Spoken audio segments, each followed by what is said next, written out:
মই তৰুণ গগৈ দৰে হম কথাত পাখি কামত বাকী নেজানিলেও মই জানো বুলি কম মই তৰুণ গগৈ দৰে হম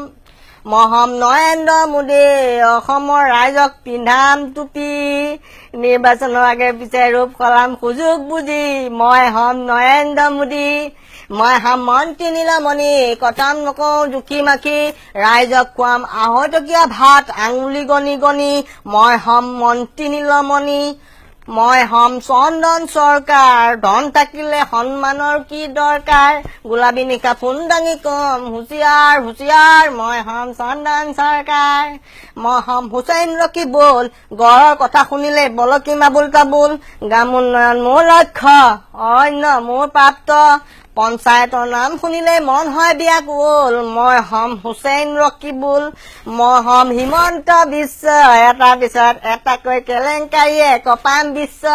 যাকে তাকে কৰিম চেলেঞ্জ চবকে কৰি যাম মেনেজ কথাৰ প্ৰতি পলিটিক্স কৰি হৈ পৰিলো একেবাৰে নিশ্চয় মই হম হিমন্ত বিশ্ব